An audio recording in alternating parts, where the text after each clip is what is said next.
अब आज हम क्या करेंगे, जो डिटरमिनेंट हैं, डिटरमिनेंट के जो क्वेश्चंस होते हैं उनको हम कैसे सॉल्व, ऑब्जेक्टिव टाइप के क्वेश्चंस को कैसे हम जल्दी से जल्दी सॉल्व कर सकते हैं।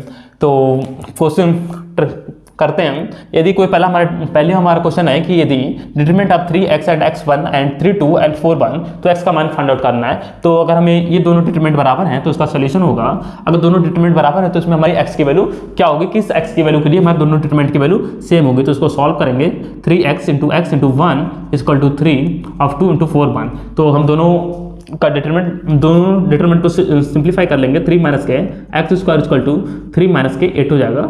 यहाँ से अगर देखेंगे तो 3 से 3 कैंसिल आउट हो जाएगा हमारा, एक्स स्क्वायर इक्वल टू यहाँ से आ जाएगा एक्स स्क्वायर इक्वल टू 8। तो एक्स की वैल्यू आ जाएगी इक्वल टू प्लस माइनस के स्क्वायर रूट ऑफ 2। तो x equal to plus minus के स्क्वायर रूट ऑफ 2, यानी कि एक्स की हमारे पास दो वैल्यू आएंगी, x equal to plus 2 square root and x equal to minus के स्क्वायर रूट ऑफ 2।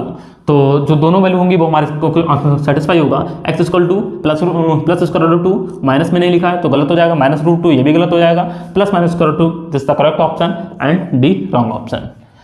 और जो हमारा एक्स स्क्वायर का आएगा वो वर्गमूल आएगा 2 square root of 2। Question number 2 है कि as equal to 1 0, question number 2 solution number 2 है, इसका आ जाएगा इक्वल टू ए मैट्रिक्स को गिवन है, हमें क्या गिवन है, इक्वल टू 1 0 1 0 1 2 0 1 2 0 0 4 3 क्रॉस 3 मैट्रिक्स है।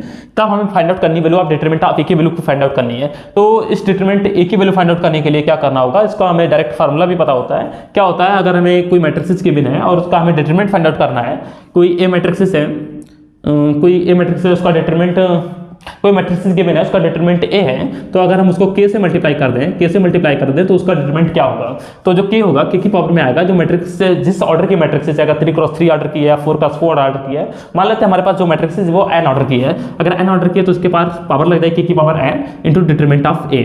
तो हमें इस मैट्रिक्स का डिटरमिनेंट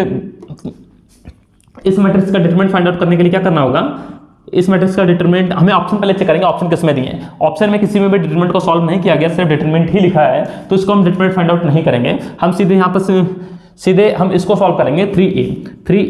तो जो k इक्वल टू कितना है हमारा 3 है, हमारी मैट्रिक्स 3 क्रॉस 3 ऑर्डर की है, तो यहाँ से हो जाएगा 3 की power 3 into determinant of a equal to कितना हो जाएगा, equal to 27 of determinant of a हो जाएगा। तो 27 ऑफ डिटरमिनेंट ऑफ a कौन सा, B is the right option हो जाएगा। a c एंड d ये तीनों ऑप्शन हमारे इनकरेक्ट हो जाएंगे। नेक्स्ट है हमारा, यदि a एक अभिव्यक्त है 3 क्रॉस 3 ऑर्डर का है तो a का मान ज्ञात करना है। तो k क्या यहाँ पर k कांस्टेंट है, जो कि हम अभी बताए थे कि k कोई कांस्टेंट है, अगर किसी मैट्रिक्स में मल्टीप्लाई करते हैं तो उसके डिटरमिनेंट की वैल्यू k की पावर n, जहाँ पर n होता है जिस ऑर्डर की हमारी मैट्रिक्स होती है, n ऑर्डर की है तो n हो जाएगा इंटू डिटरमिनेंट ऑफ a। तो हमारी किस ऑर्डर की मैट्रिक्स है, 3 क्रॉस 3 मैट्रिक्स की है, तो k की power 3 into determinant of a। तो c is the correct option हो जाएगा, c हमारा करेक्ट हो जाएगा, b a एंड d ये तीनों ऑप्शन हमारे रॉन्ग हो जाएंगे। नेक्स्ट है हमारा, यदि a 3 क्रॉस 3 कोटि का अभिव्यक्त है तो एडजॉइंट ऑफ a की वैल्यू फाइंड आउट करनी है। तो एडजॉइंट ऑफ a की वैल्यू क्या होती है, अगर determinant of adjoint of a equal to होता है k की पावर, इसकी वैल्यू होती है डिटरमिनेंट ऑफ a की पावर n माइनस के 1। तो डिटरमिनेंट ऑफ a की पावर n माइनस के 1 होता है। तो हमारी कोई मैट्रिक्स है किस ऑर्डर की है, 3 क्रॉस 3 ऑर्डर की है, और इसकी वैल्यू फाइंड आउट करनी है determinant of adjoint of a। तो n इक्वल टू हमें 3 की बिना है, तो यहाँ से हो जाएगा adjoint of a equal to determinant of a का स्क्वायर हो जाएगा, डिटरमिनेंट ऑफ a का स्क्वायर, यानी कि b is the right option and a c and d ये हमारे तीनों ऑप्शन रॉन्ग हो जाएंगे। नेक्स्ट है अगला कि यदि एक कोट की कोई दो व्युत्क्रमीय अभिव्यक्त है तो डिटरमिनेंट ऑफ a इनवर्स की वैल्यू फाइंड आउट करनी है। तो डिटरमिनेंट ऑफ a इनवर्स की वैल्यू क्या होगी, डिटरमिनेंट ऑफ a इनवर्स की वैल्यू भाई हम थ्योरम डायरेक्ट करेंगे, इसके बराबर नहीं होगी c। Determinant of a inverse equal होता है determinant of a inverse equal to 1 upon determinant of a, जहाँ पर determinant of a is non zero.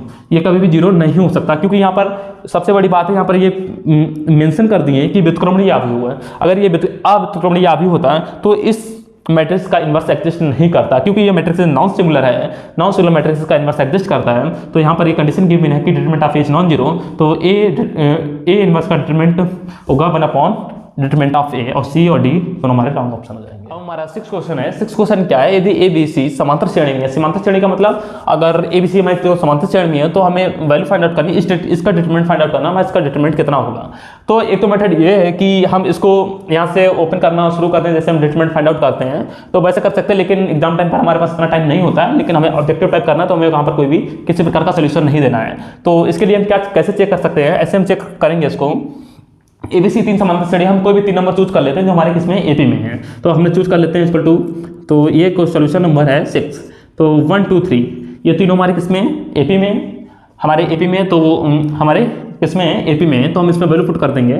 यहाँ पर A की वैल्यू 1, ये इक्वल टू लेंगे यहाँ से 1 and B equal to 2 and C equal to 3 लेंगे। तो यहाँ से वैल्यू हो जाएगा इक्वल टू x प्लस के 2 एंड x प्लस के 3 एंड x प्लस के 4, फिर आ जाएगा x प्लस के 3 एंड x प्लस के 4 एंड x प्लस के 5। अब एक ही वैल्यू पुट करेंगे तो एक ही वैल्यू कितनी हो जाएगी, यहाँ से x प्लस के 2 हो जाएगी एंड x प्लस के b x प्लस 4 हो जाएगा, c x प्लस के 6 हो जाएगा। अब हमें यही चेक करना है इसका डिटरमिनेंट क्या होगा। तो डिटरमिनेंट में 3 ऑप्शन दिए हैं, एक तो 0 दिया, एक 1 दिया, x दिया एंड 2x दिया। तो इसको चेक करने के लिए जो भी इसका अगर डिटरमिनेंट होगा तो हमारे इस डिटरमिनेंट को सेटिस्फाई करेगा, बराबर में कितना आएगा, हमेशा 0 आएगा। 0 आएगा तो हम चेक करेंगे इसमें किस वैल्यू पा रहेगा। तो पहले हम चेक करते हैं 1, अगर 1 रखते हैं तो हम इसका डिटरमिनेंट चेक करेंगे कि हमारा डिटरमिनेंट 0 निकल के आता है। तो ये 3 हो जाएगा, ये 4 हो जाएगा, ये 5 हो जाएगा, यहाँ से 4 हो जाएगा, 5 हो जाएगा, 6 हो जाएगा, 3 हो जाएगा, 5 हो जाएगा एंड 7 हो जाएगा। ये यहाँ पर 0 बराबर में 0 नहीं होगा, इसका हम पहले डिटरमिनेंट फाइंड आउट, क्योंकि हमें फाइंड आउट करनी है, इस डिटरमिनेंट की वैल्यू फाइंड आउट करनी है। तो इसको सिंप्लीफाई करेंगे, 3 हो जाएगा इक्वल टू 7 5 35 हो जाएगा, माइनस के 30 हो जाएगा, माइनस के 4 टाइम्स, और जब 4 हो जाएगा 7 चौकू 28 हो जाएगा, माइनस के 25 प्लस 3 6 चौको 24 हो जाएगा, माइनस के 25 हो जाएगा। तो हम इसको जब सिंप्लीफाई करेंगे तो यहाँ से हो जाएगा 15 हो जाएगा, माइनस के 12 हो जाएगा, माइनस के 3 हो जाएगा, तो 12 3 15 इक्वल टू 0 हो जाएगा। यानी कि हमने क्या किया, हमने कोई x की एक कोई भी वैल्यू चूज की, x की वैल्यू हमने यहाँ पर चूज की थी 1, x इक्वल टू 1 चूज किया था, तब इसकी वैल्यू आई हमारी 0 निकल के आई। अब इसके अलावा अगर हम चेक करना चाहें, अगर हमारे पास टाइम है तब तो चेक करेंगे, वरना हम इसका डायरेक्टली ऑप्शन 0 टिक कर देंगे। अगर हम चेक कर सकते हैं कि आपके डाउट के लिए इसके कोई भी दूसरा नंबर ले लेते हैं, x इक्वल टू अगर हम लेते हैं -1 या कोई भी नंबर ले लीजिए, x इक्वल टू 1 और -1 इसलिए लिया मैंने जिससे हमारी जो कैलकुलेशन है वो आसान हो जाए। तो x इक्वल टू अगर -1 लेते हैं तब हमारे इसके डिटरमिनेंट की वैल्यू निकल के आएगी।